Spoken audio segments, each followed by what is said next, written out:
Student, आज जो आपका सिद्धांत है वो है सोरोकिन का सामाजिक क्रांति का सिद्धांत। इस सिद्धांत को शुरू करने से पहले हल्का सा मैं रिवोल्यूशन के बारे में आपको बताना चाहूंगी। इससे पहले आज जो मैं चैप्टर पढ़ा रही हूँ क्रांति के बारे में, इससे पहले आपने रिवोल्यूशन या क्रांति शब्द सुना था कभी? कहाँ सुना है मैम? जैसे औद्योगिक क्रांति हुई, फ्रांस की क्रांति हुई, औद्योगिक क्रांति, फ्रांस की क्रांति और 1857 की क्रांति के बारे में सुना है। क्या आप जानते हो क्रांति का मतलब क्या होता है? देखिए मैं बताती हूँ। क्रांति हमने अब तक औद्योगिक क्रांति, फ्रांसीसी क्रांति और 1857 की क्रांति, इन सब क्रांतियों के बारे में सुना है।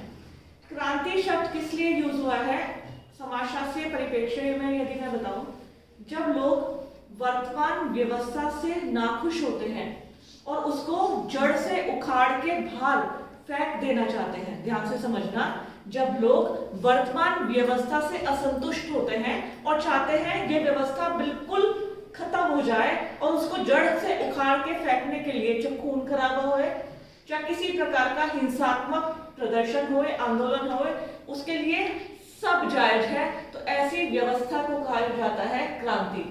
1857 की जो क्रांति हुई थी, लोग अंग्रेजी शासन से, अंग्रेजी व्यवस्था से नाखुश थे। वो चाहते थे अंग्रेजी शासन यहाँ से चला जाए। तो सबने मिलकर, खासतौर पर मंगल पांडे, बहुत सारी, भारत ने बहुत सारे, अगर हम सैनिकों की बात करें और स्थानीय लोगों की बात करें और स्वतंत्रता संग्राम सेनानियों की बात करें, तो सबने बढ़ चढ़कर हिस्सा लिया था। इसी प्रकार अगर हम फ्रांसीसी क्रांति और औद्योगिक क्रांति की बात करें तो ये सभी उसी का परिणाम है। लोग वर्तमान व्यवस्था से नाखुश थे और चाहते थे ये सिस्टम बिल्कुल चेंज हो जाए। तो वर्तमान व्यवस्था से जब नाखुश होते हैं और उसको जड़ से उखाड़ के फेंक देना चाहते हैं, तो इसको कहा जाता है क्रांति। आज हम पढ़ रहे हैं सोरोकिन का सामाजिक क्रांति का सिद्धांत।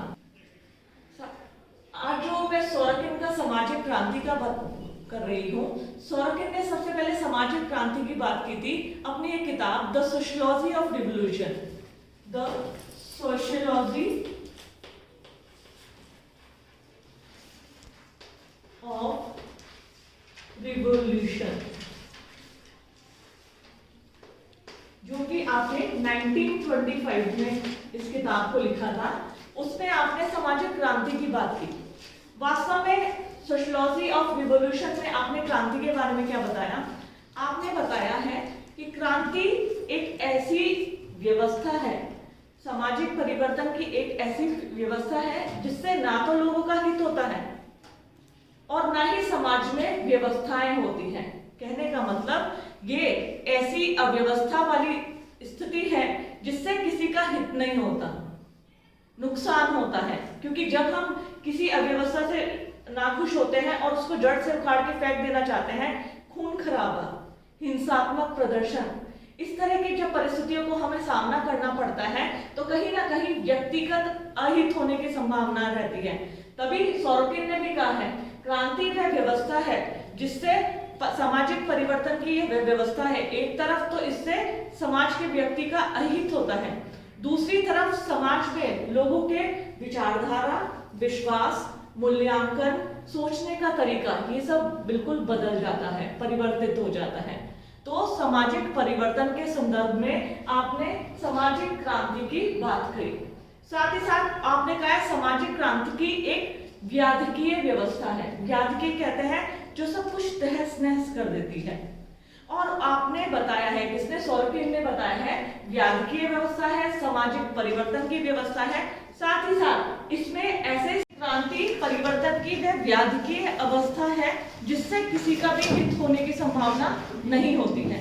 साथ ही साथ उन्होंने कहा है जो क्रांति की स्थिति होती है उसमें दो प्रकार के व्यक्ति अस्तित्व में आते हैं, दो प्रकार के व्यक्तियों के समूह। एक समूह जो क्रांति में सक्रिय रूप से भागीदारी होती है, ऐसे व्यक्तियों का समूह जो क्रांति में सक्रिय रूप से भाग लेते हैं, ऐसे लोग। और वो क्या होते हैं, कहीं ना कहीं जो सक्रिय रूप से भाग लेते हैं, जो आगे रहते हैं, उनका वह समूह कहीं ना कहीं उन्हें पकड़कर क्या सामना करना पड़ता है? पुलिस पकड़ लेती है, अदालतों के सामने खड़ा करती है, फिर उनके विरुद्ध व्यवहार चलते हैं। साथ ही साथ सोरोकिन ये भी कहते हैं कि इस क्रांति का फायदा उठाकर उन्हीं लोगों में से कुछ लोग बड़े बड़े पदों पर भी पहुंच जाते हैं।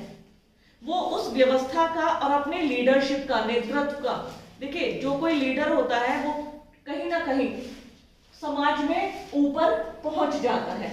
तो जो लीडर होता है वो कहीं ना कहीं समाज में ऊपर पहुंच जाता है, बहुत सारे वैधानिक पदों को प्राप्त कर लेता है, उच्च पदों पे आसीन हो जाते हैं। तो कहते हैं ऐसा नहीं है समाज से क्रांति होती है, लेकिन इसका कुछ लोग फायदा उठाते हैं और वो उच्च पदों पर पहुंच जाते हैं। जबकि कुछ लोग क्या होते हैं, कुछ लोग पकड़ में आ जाते हैं, अदालत के सामने उनके खिलाफ केस चलते हैं। जबकि दूसरा समूह क्रांति में ऐसा होता है जो सक्रिय रूप से भाग नहीं लेते। एक तो सक्रिय रूप से क्रांति में भाग लेते हैं, दूसरा सक्रिय रूप से भाग नहीं लेते बल्कि इस क्रांति का फायदा उठाते हैं। इसको एक मैं तुम्हें एग्जांपल से समझाऊंगी। हाल ही में अफगानिस्तान की घटना तुम्हारे सामने है, ठीक है। उसमें क्या हुआ था, तालिबानियों ने अफगानिस्तान पर कब्जा कर लिया था। तो लोगों ने क्रांति, एक तरह से क्रांति की व्यवस्था थी, लोगों ने अकस्मात परिवर्तन आया, सडनली जब परिवर्तन आता है तो उसे भी क्रांति बोला जाता है। जब तालिबानियों ने कब्जा किया तो किस तरह का समूह अस्तित्व में आए। एक तो लोगों को जो अत्याचार बिल्कुल अपने नोक के नीचे, बंदूक की नोक के नीचे अपना जो हमने बोला है वही आप सब करेंगे। दूसरे ऐसे लोग थे जो इस क्रांति का फायदा उठाकर लूटपाट, दुकानों पर लूटपाट करना, ठीक है, लोगों के कीमती सामान घरों में से उठा लाना, क्योंकि उनको देखने वाला, कहने वाला कोई नहीं होता, उनको शय मिलती है। एक तरफ तो सक्रिय रूप से भागीदार वे लोग होते हैं जो क्रांति में बिल्कुल लगे रहते हैं तन मन से, दूसरी तरफ वे लोग होते हैं जो इस क्रांति में सक्रिय रूप से भाग नहीं देते, वो इसका फायदा उठाते हैं। फायदा किस लिए उठाते हैं, लूटपाट करना, इस तरह की असामाजिक घटनाओं को जन्म देना, क्योंकि वो इसके पीछे छुपे रहते हैं। ना तो उन्हें कोई देखता है ना पकड़ता है, उन्हें भय नहीं रहता। तुमने देखा होगा टेलीविजन पर, मैंने तो देखा था कि अफगानिस्तान में किस तरह की अव्यवस्था थी। लोग गाड़ी भर कर डिपार्टमेंटल स्टोर और इन स्टोर से भर भर कर सामान ले जा रहे थे, उन्हें रोकने वाला कोई नहीं था, क्योंकि कहीं ना कहीं उन्होंने इस क्रांति की आड़ ली हुई थी। तो सोरोकिन कहते हैं सामाजिक क्रांति में ऐसे व्यक्तियों का उदय होता है जो एक और तो सक्रिय रूप से क्रांति में भाग लेते हैं, दूसरी ओर जो क्रांति में भाग तो नहीं लेते हैं, लेकिन वो क्या होते हैं, इस क्रांति का फायदा उठाते हैं। और सोरोकिन कहते हैं क्रांति में कुछ व्यक्ति ऐसे भी होते हैं जो सबसे पिछड़ जाते हैं, जो शांति प्रिय होते हैं, जिनका संघर्ष से कोई लगाव नहीं होता, जो जिनकी विचार होती है कि ऐसा ना हो, वो ग्रुप भी होता है व्यक्तियों का ऐसा समूह। तो कहीं ना कहीं वो क्या आता है, उनके दबाव में आ जाता है। ऐसे लोग जो दबाव में बसते हैं, जिनको संघर्ष का सामना करना पड़ता है, जो शांति प्रियता पसंद करते हैं, उनका ना तो क्रांति से लेना देना होता है, लेकिन वो क्रांति से प्रभावित होते हैं।